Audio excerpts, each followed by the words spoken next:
வரலாற்று சிறப்புமிக்க இந்த மாபெரும் கண்டன ஆர்ப்பாட்டத்திற்கு தலைமையேற்று நடத்தி கொண்டிருக்கக்கூடிய திராவிடர் விடுதலை கழகத்தின் புதுச்சேரி மாநில தலைவர், திராவிடர் கழகத்தின் விடுதலை கழக கோஷிகாரிகள் தலைமையேற்று நடத்தி கொண்டிருக்கக்கூடிய திராவிடர் கழகத்தின் புதுச்சேரி மாநில தலைவர் மதிப்பிற்குரிய அருமையா சிவ வீரமணி அவர்களே, முன்னிலை வகித்திருக்கக்கூடிய திராவிடர் கழகத்தின் புதுச்சேரி மாவட்ட தலைவர் அன்பரசன் அவர்களே, திண்டிவனம் மாவட்ட தலைவர் அன்பழகன் அவர்களே, புதுச்சேரி மாவட்ட செயலாளர் ராசா அவர்களே, திண்டிவனம் மாவட்ட செயலாளர் இளம் பருதி அவர்களே, மேலும் ஆர்ப்பாட்டத்திலே பங்கெடுத்து கண்டன உரை ஆற்ற வருகை தந்திருக்கக்கூடிய திராவிடர் கழகத்தின் பொருளாளர் மதிப்பிற்குரிய அருமை ஐயா குமரேசன் அவர்களே, உங்கள் அனைவருக்கும் நான் சார்ந்து இருக்கக்கூடிய மாணவர் கூட்டமைப்பின் சார்பாக வணக்கத்தை தெரிவித்துக் கொண்டு, என்னோடு இங்கே பங்கு பெற்றிருக்கக்கூடிய பல்வேறு பொதுநல அமைப்புகளின் தலைவர்களே, தோழர்களே, எங்களது கண்ணியமான இந்த ஆர்ப்பாட்டத்தினை செவிமடித்து கேட்டுக் கொண்டிருக்கக்கூடிய ஆண்டோர்களே, சான்றோர்களே, பெரியோர்களே, வியாபார பெருமக்களே, உங்கள் அனைவருக்கும் நாங்கள் நன்றியை தெரிவித்துக் கொள்கிறோம். அதாவது இன்னைக்கு இந்த இந்திய நாட்டில் நடக்கக்கூடிய விஷயத்த என்னைக்கோ பெரியாரும் அம்பேத்கரும் சொல்லிட்டாங்க, இதெல்லாம் நடக்கும். இன்னைக்கு இந்த மாநிலத்துடைய நம்மளுடைய உரிமை, இந்த உரிமைக்காக நம்ம போராடி கொண்டிருக்கக்கூடிய இந்த விதம், நம்ம என்னைக்கு நீதிமன்றத்துக்கு போறோமோ அந்த நீதிமன்றத்தில் அந்த உரிமை மறுக்கப்பட்ட நிலை பிற்காலங்களிலே இருக்கும். ஏன்னா நம்மளுடைய கல்வி உரிமையை தொடர்ச்சியா பறிச்சு நிற்பதனுடைய வேலையே அதுதான். இந்த பாசிசம் சனாதனம் தொடர்ச்சியாக நம்மளுடைய கல்வியை பறித்துக் கொண்டிருந்த அந்த சூழ்நிலையில தான் இன்னைக்கு ஒரு தலைமை நீதிபதியாக ஒரு தலித் சமுதாயத்தில் ஒடுக்கப்பட்ட சமுதாயத்தில் பிறந்து அம்பேத்கரிய கொள்கையை உள்வாங்கிய ஒரு நீதியரசர், கவாய் என்ற ஒரு நீதியரசர், அவர் இன்னைக்கு ஒரு அவமானமான அவமதிப்பை இன்னைக்கு உச்ச நீதிமன்றத்தில் பெற்றிருக்கிறார். சாதாரண விஷயம், ஒரு தொல்லியல் துறையின் மூலமாக மீட்டெடுக்கப்பட்ட ஒரு விஷ்ணுவின் சிலை, அந்த சிலையுடைய கழுத்துக்கு மேல் இருக்கக்கூடிய பகுதிகளை காணவில்லை என்று வழக்கு தொடுத்த போது இது ஒரு போலித்தனமாக பதிவு செய்யப்பட்ட வழக்குன்றது அன்னைக்கே முடிவு செஞ்சாங்க. நீதியரசர் விசாரணை செய்யும் போது அந்த நீதியரசர் தொல்லியல் துறையில இருக்கக்கூடிய அந்த விஷ்ணுடைய சிலையை ஏன் அந்த விஷ்ணுவே கண்டுபிடிச்சலான்னு சொன்னோடனே இந்த நாடே பொங்கி இருந்து கொந்தளிக்குது. சனாதன கூட்டங்கள் ஒவ்வொரு அந்த வட இந்திய முழுவதும் இருக்கக்கூடிய சனாதனவாதிகள், சாமியார்கள் தொடர்ச்சியாக கொந்தளிக்கிறான். ஆனா ஒரு வெட்கக்கேடான விஷயம் என்னன்னா, ஒரு தலைமை நீதியரசரை செருப்பால் அடித்த விவகாரத்தை இருக்கக்கூடிய எந்த ஒரு நீதியரசர்களும் கண்டிக்கல என்றது வேதனைக்குரிய விஷயம். அப்ப இந்த நீதிமன்றம் யார் கையில இருக்கு? சனாதனவாதிகளின் கையில இருக்கு. சனாதனவாதிகளின் கையில சிக்கி இருக்கு. இன்னைக்கு எதற்கோ போராடுறான். இன்னைக்கு ஒரு 10 நாள் முன்னாடி இதற்கு கண்டனம் தெரிவித்து போராட்டம் நடத்திவிட்டு திரும்பி சென்ற மதிப்பிற்குரிய அருமை எண்ணல் எழுச்சி தமிழர் திருமாவளவன் அவர்கள் வாகனத்துல போய் நின்று மறைச்சு பார்க்கறான். திரும்ப அந்த வாகனம் போதா இல்லையான்னு சொல்லி பார்க்கறான். பார்த்துட்டு திரும்ப குறுக்க போறான். வண்டியை ஸ்பீட் பிரேக்ல நிறுத்தான். நிறுத்திட்டு கை நீட்டி திட்டான். இந்த கை நீட்டி திட்டி அதற்கு கண்டனம் தெரிவித்து வழக்கறிஞர் கூட்டம் உயர் நீதிமன்றத்தில் மதுரை கிளையிலையும் மாறி மாறி போராட்டம் நடத்த சாதிவெறி சனாதன வெறி பிடிச்ச அந்த கூட்டத்தோட கூடுதலின் பேர்ல, சனாதன வெறி பிடிச்சவங்களே கூடுதலின் பேர்ல இன்னைக்கு பல்வேறு நீதிமன்றங்கள்ல போராட்டம் நடத்துறான். வழக்கறிஞர்களுக்குள்ள சாதிய முதல்ல உருவாக்குறான். அதை கண்டித்து உயர் நீதிமன்றத்தில் நேற்றைய முன்தினம் ஒரு போராட்டம் நடந்தது. எத்தனை பெரிய அங்கே ஒரு சாதி இல்லை, பல்வேறு அக்கறை உள்ள இந்த ஜனநாயகத்தின் மீது அக்கறை உள்ளவர்கள் ஒன்று சேர்ந்து எதிர்ப்பு தெரிவிக்கிறான். ஆனா அந்த வழக்கறிஞரை அடிச்சுட்டான்ற செய்தி பரவி அந்த வேகம், அதற்கு எதிர்ப்பு தெரிவித்த சனாதன திருட்டு கும்பல், இந்த சாதி வெறி பிடித்த திருட்டு கும்பல், சனாதன வெறி பிடித்த பாசிச திருட்டு கும்பல் தலைவர்கள் யாராவது ஒருத்தவன் உச்ச நீதிமன்றத்துடைய தலைமை நீதியரசர் கவாய் மீது செருப்பு வீசியதற்கு கண்டனம் தெரிவித்திருக்கிறாரா? நீங்க ஒரு நீதிமன்றம் கடைகோடி இந்தியனும் நம்பக்கூடிய ஒரே நீதிமன்றம் சொல்றோம்.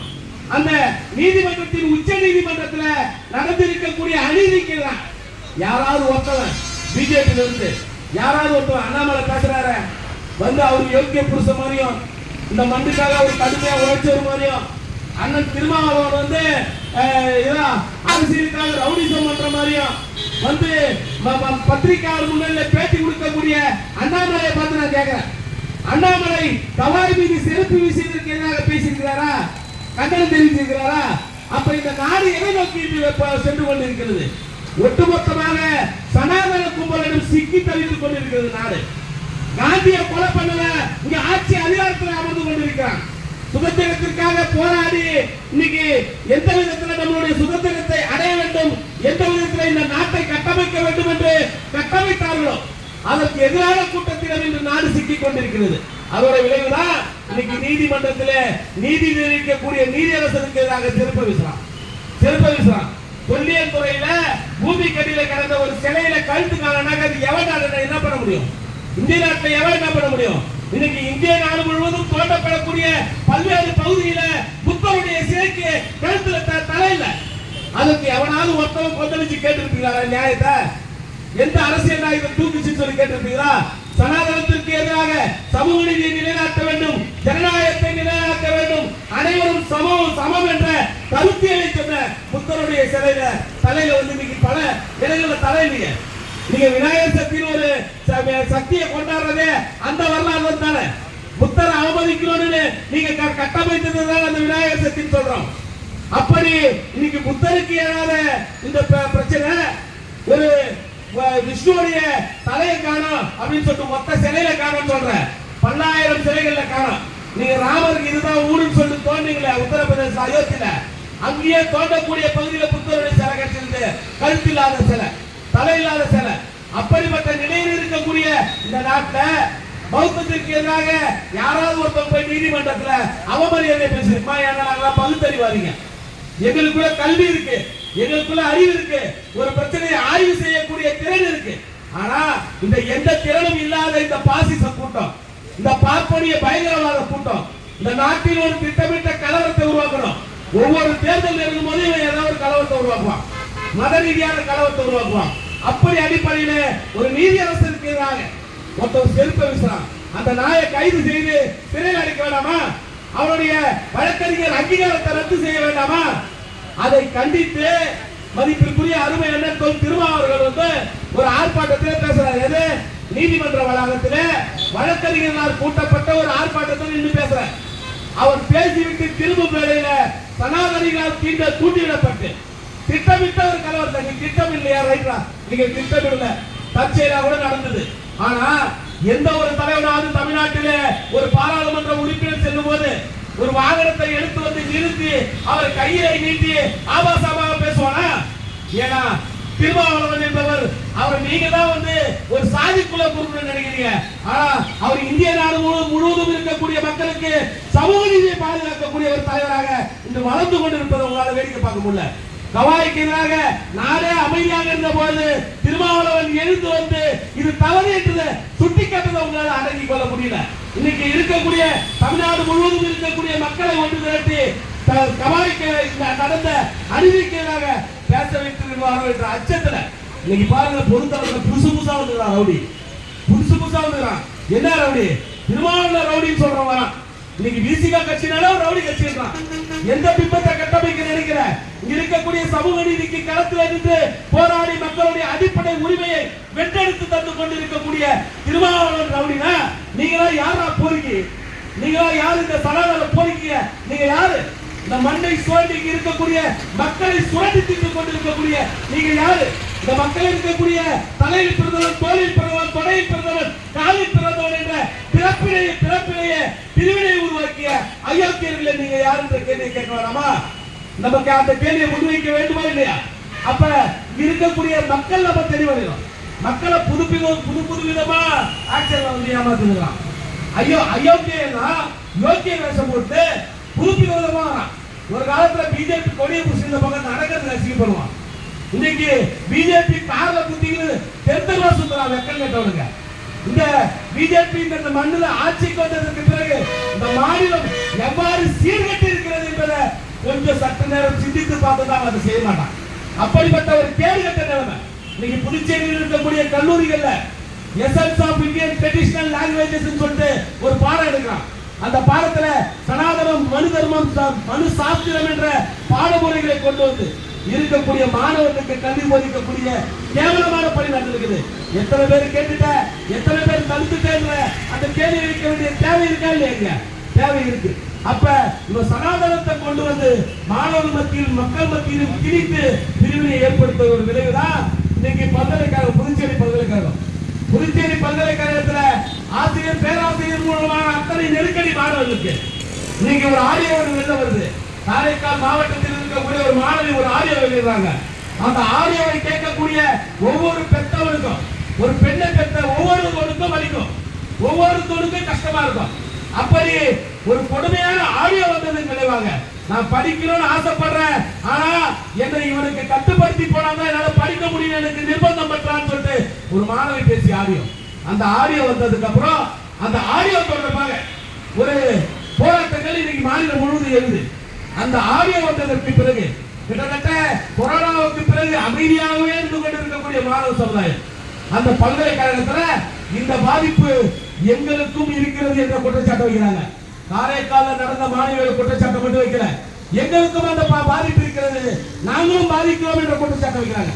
அப்ப அந்த குற்றச்சாட்டு சம்பந்தமாக விசாரிக்க வேண்டிய துறை, அந்த கட்டமைப்பு, அந்த பல்கலைக்கழக கமிட்டி புதுச்சேரி மாநிலத்து பல்கலைக்கழகத்துல ஒருதலை பட்சமாக இருந்து கொண்டிருக்கிறது. அதாவது அந்த பல்கலைக்கழக கமிட்டி அமைப்பதற்கு சொல்லி விதி இருக்கு. மாணவ தலைவர்களை தேர்வு செஞ்சு மாணவ தலைவர்களை இந்த கமிட்டிக்குள்ளார வைக்கணும்ன்றது விதி. அது பல்கலைக்கழகத்துல மட்டும் இல்ல, இன்னைக்கு ஒட்டுமொத்த கல்வி நிறுவனங்களை வைக்கணும், கல்லூரிகள்ல வைக்கணும், பள்ளிகள்ல வைக்கணும், இன்னைக்கு எல்லா கல்வி நிறுவனங்களையும் வைக்கணும், அரசு நிறுவனங்களை வைக்கணும். இன்னைக்கு அரசு அதிகாரிகள், மூத்த அதிகாரிகள் மூலமாக பல பெண்களுக்கு சூறையாடப்பட்டுக் கொண்டிருக்கிறார்கள். இல்லைன்னு சொல்லி மறுத்த முடியுமா? இன்னைக்கு இருக்கக்கூடிய அரசு அலுவலகங்களை நீ என்ன அட்ஜஸ்ட் பண்ணினாதான் உன்னால இந்த நிர்வாகத்துல பொறுப்புல வர முடியும், நீ வாழ முடியும் சொல்லிட்டு நிர்பந்தம் செய்யக்கூடிய நிலை இருக்கு. அப்ப இந்த கமிட்டி என்பது எல்லா பல்கலைக்கழக மானிய குழு 2015 விதிக்கப்பட்ட கமிட்டியாக இருந்தாலும் இது எல்லா கமிட்டிலையும் வரணும், எல்லா இடத்துலயும் வரணும். புதுச்சேரி அரசாங்கம் சைல்டு வெல்ஃபேர் கமிட்டின்னு இருக்கு. அந்த கமிட்டியை இந்த நாள் வரைக்கும் நீங்க முடிவு பண்ண. நேற்று அவர் அறிக்கை கொண்டு வந்தேன் பல்கலைக்கழக விஷயத்துக்கு பிறகு. நேற்று ஒரு மனு கொடுத்துருக்க முதலமைச்சருக்கு, இந்த பல்கலைக்கழக இந்த சைல்டு வெல்ஃபேர்ல இருக்கக்கூடிய அந்த கமிட்டியை நீங்க உடனடியாக உறுதி செய்யணும்னு சொல்லிட்டு. அப்ப இங்க தடுத்து கேட்பதற்கே நாவியற்ற நிலையில சட்டம் எல்லாம் பாக்கெட்ல இருக்கும்போது இங்க யார் எதை கேட்பான்ற நிலைமை இருக்கு. அப்படிதான் பல்கலைக்கழகத்துல மாணவர்களுடைய போராட்டம் ஒரு கட்டத்துக்கு மேல தீவிரத்தை அடையுது. தொடர்ச்சியாக உட்காந்துக்கிறான், நீதி கேட்டு போராடுறான். அவனுக்கு கிடைக்கிற போது 8 மணி நேரம் அங்க இருக்கக்கூடிய அதிகாரியை மடக்கி பிடித்து சிறை பிடித்து வைக்கக்கூடிய நிலைக்கு மாணவன் தண்ணீருக்கு யார் காரணம்? பல்கலைக்கழக காரணம். ஆனா இந்த மாநில அரசுக்கு இது தெரியல. பல்கலைக்கழக பிரச்சனையை எட்டு வந்து காவல்துறையை உள்ளே எழுவிட்டு காவல்துறையின் மூலமாக தாக்குதல் நடத்தி அது காவல்துறைக்கும் அரசாங்கத்திற்கும் மாணவர்களுக்கும் நடக்கக்கூடிய பிரச்சனையாக திசை மாற்றி பல்கலைக்கழக திருட்டுத்தனத்தை மூடி மறைக்க நினைத்தது.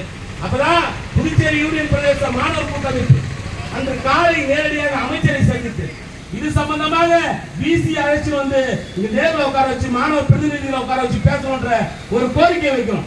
கோரிக்கை வைத்தவுடன் அன்று மாலையே பிசி புதுச்சேரி வரலாற்றில் இல்லாத ஒரு சம்பவம்.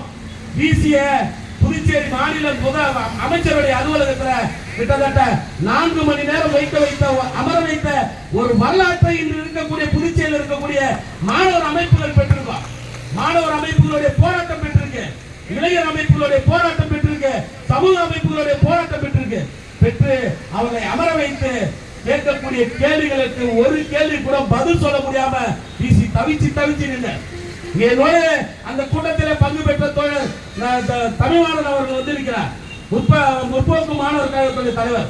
இன்னைக்கு அந்த இந்திய மாணவர் சங்கம், அனைத்து இந்திய மாணவர் பெருமன்றம், அனைத்து இந்திய இளைஞர் பெருமன்றம் ஒட்டுமொத்த மாணவ சமுதாயமும் போயிட்டு உட்கார்ந்து பேசும்போதுதான் அங்கு நடந்து கொண்டு இருக்கக்கூடிய அநீதி தெரியுது.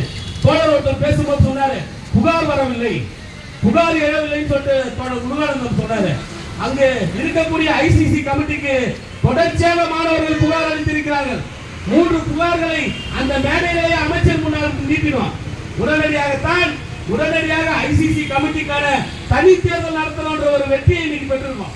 இன்னைக்கு தனி தேர்தல் நடத்தணும்ன்ற உறுதியை கொடுத்திருக்கிறாங்க. அதே மாதிரி நடந்து இருக்கக்கூடிய புகார், ஆதாரம் இருக்கக்கூடிய 3 புகார்களையும் இருக்கக்கூடிய முதுநிலை காவல் கண்காணிப்பாளர் அவர் தலைமையில காவல் கண்காணிப்பாளர் ஒவ்வொரு வழக்குக்கும் தனித்தனி காவல் கண்காணிப்பாளரை வைத்து அவர்கள் மீது விசாரணை நடத்துகின்ற விஷயத்தை பெற்றிருக்கோம். அதே மாதிரி காரைக்காலில் நடந்திருக்கக்கூடிய அந்த சம்பவம், காரைக்காலில் நடந்த அந்த மாணவ பிரதிநிதிக்கு எதிராக அந்த பெண்ணுடைய குரலுக்கு எதிராக நடந்த அந்த சம்பவத்துல அந்த மாதையா என்ற ஐயோக்கனை தொடர்ச்சியாக பணி விடுப்புல அனுப்பிட்டு விசாரணை நடத்தணும்ன்ற கோரிக்கை வச்சிருக்கிறோம். அவன் பணியில இருந்தாக்கா அவனை விட கீழே இருக்கக்கூடிய அதிகாரிகள் வந்து விசாரிக்க சொல்ற, விசாரிக்க சொல்லும் போது அதற்கான நீதி கிடைக்காது. எனவே அவர் அங்க வச்சுக்கிட்டே விசாரிக்க கூடாது, வெளில அனுப்பி போலீஸ் விசாரிக்கணும். போலீஸ் விசாரிக்கிறதுக்கு அவ்வளவு நெருக்கடி அவங்களுக்கு நொடி. அங்க போலீஸ் விசாரிக்கணும், ஐசிசி கமிட்டியை விசாரிக்கணும், போலீஸ் விசாரிக்கணும். இதற்கு எல்லாத்திற்கும் உத்தரவாதம் அளித்தது போல மாணவர் மீது போடப்பட்ட அனைத்து வழக்குகளையும் திரும்ப பெறுவதாக சொன்னதால்தான் இன்னைக்கு மாண்புமிகு அமைச்சர் அவர்கள் அந்த பேச்சுவார்த்தைக்கு மாணவர் அமைப்புகளும் இளைஞர் அமைப்புகளும் சம்மதிச்சு நாங்க அமைதி காக்கிறோம். ஆனா தீர்வு கிடைக்கவில்லை என்றால் எங்க போராட்டத்தை தொடருவோம் என்ற எச்சரிக்கையோடு வெளில வந்திருக்கிறோம். எங்க போராட்டம் தொடரும். நீ நீதி கிடைக்கலனா நீ சொன்னதை நாங்க மதிக்கிறோம். அதே அடிப்படையில் மாண்புமிகு அமைச்சர் அவர்களும் முதலமைச்சர் அவர்களும் இந்த பல்கலைக்கழகத்தை ஏதோ தாண்டோண்டித்தனமாக தூக்கி எறிந்துவிட்டு அமர்ந்து கொண்டிருக்காமல் புதுச்சேரி மாநிலத்தின் கட்டுப்பாட்டில் அந்த பல்கலைக்கழகம் செயல்படுவதற்கான வழிவகையை செய்யணும். மாநிலத்துடைய மாணவர்கள் படிப்பதற்கான வாய்ப்பை தராத அந்த பல்கலைக்கழகம் செயல்பட்டு என்ன பிரயோஜனம் எங்களுக்கு? எங்க மாநிலத்தில் இருக்கக்கூடிய மாணவர்கள், வெவ்வேறு மாநிலத்திலிருந்து வரக்கூடிய பெண்களை இப்படி கொச்சைப்படுத்தி ஒரு பிஹெச்டி முடிக்கிறதா 10 வருஷம் 15 வருஷம் ஆகுது ஒரு பெண்ணுக்கு. ஆனா அவனுக்கு வேண்டப்பட்டவன உடனே கையெழுத்து போட்டு அனுப்பினான். ஏன்னா அவனுக்கு 15 வருஷமா முடிக்காம இருக்கிறான். அந்த பெண் குழந்தையை பார்த்து நாம் கேள்வி எழுப்பினால் அவன் சொல்லக்கூடிய கருத்து, நான் அட்ஜஸ்ட் செய்து போகவில்லை, நான் அவனுக்கு அட்ஜஸ்ட் பண்ணி போல. ஒரு பேரண்ட் போராட்டம் நடந்து கொண்டிருக்கும் போது ஒரு பெத்த தகப்பன் வர ஸ்பாட்டுக்கு வந்து அந்த போராட்ட பந்தலில் சொல்ற, என் பொண்ணு 15 வருஷமா பிஹெச்டி முடிக்காம இப்ப முடிச்சதுக்கான காரணம் என் பொண்ணு அட்ஜஸ்ட் பண்ணி போல, அதனாலதான் இந்த போராட்டத்துக்கு வந்த, என் பொண்ணு மாதிரி இன்னொரு பொண்ணு பாதிக்க கூடாது நிலையை உணர்ந்துதான் இந்த போராட்டத்துக்கு வந்த அந்த கருத்தை முன்வைக்கும் போது இங்க இருக்கக்கூடிய எங்களது இந்த போராட்டத்தை செவிமடுத்து கேட்டுக்கொண்டிருக்கக்கூடிய பெற்றோர்களை, இங்க வீதியில் அமர்ந்து கொண்டிருக்கக்கூடிய உங்களுடைய பிள்ளைகளும் நாளை இந்த பல்கலைக்கழகத்தில் படிக்கலாம். உங்களுடைய பிள்ளைகளும் இன்னைக்கு இப்படிப்பட்ட ஒரு நிர்பந்தங்களுக்கு செல்லலாம். அப்படிப்பட்ட நிலையில அவர்களுக்கான உரிமை மீட்டெடுக்கப்பட வேண்டும் என்ற கருத்தியலோடு நீங்க அந்த பிரச்சனைகளுக்கு முன்வந்து போராட வேண்டிய தேவை இருக்கு. இது ஏதோ கல்லூரியில மட்டும் நடந்துட்டா இல்ல, பள்ளிகள்ல நடக்குது, சிறு சிறு குழந்தைகளுக்கு நடக்குது. அருமாத்துபுரத்தில் இருக்கக்கூடிய ஒரு அரசு பள்ளியில காலை தூங்கி எழுந்தவுடன் காலையில பள்ளிக்கூட ஸ்கூல்ல வந்தோடனே மாற்றுத்திறனாளி மாணவி குழந்தைகளை அமர வைத்து செக்ஸ் படம் போட்டு காட்டான். செக்ஸ் படம் நெட்ல போயிட்டு ஒட்டுமொத்தமா சர்ச் பண்ணி அவனுடைய ஸ்கூலுடைய வெப்சைட்ல என்ன படம் பார்த்துறான்னு பார்த்தா காலையில 9 மணிக்கெல்லாம் உட்காந்து செக்ஸ் படம் பார்த்துறான். அப்படிப்பட்ட பிரச்சனையை கையில் எடுத்து நீங்க அடிச்சு உதைச்சு அவங்களை கைது செஞ்சிருக்கிறோம். அப்படி சில பள்ளிகளிலும் கல்லூரிகளிலும் அரசு நிறுவனங்களிலும் இப்படிப்பட்ட கொடுமைகள் நடந்து கொண்டிருக்கிறது. எனவே இதனை முறைப்படுத்த வேண்டிய கட்டமைப்பை அரசாங்கம் உருவாக்க வேண்டும் என்ற உயர்ந்த நோக்கத்தோடு திராவிடர் கழகம் இன்னைக்கு கவாய் பிரச்சனையோடு இந்த சாதிய அடக்குமுறைக்கு எதிராகவும் சனாதனத்திற்கு எதிராகவும் பாசிசத்திற்கு எதிராகவும் மாணவர்களின் கல்விக்காகவும் வாழ்வுக்காகவும் இந்த போராட்டத்தை ஒருங்கிணைத்தமைக்கு நன்றி தெரிவித்து தோழமைகளுக்கு நன்றி கூறி விடைபெற்றுக் கொள்கிறேன். நன்றி, வணக்கம்.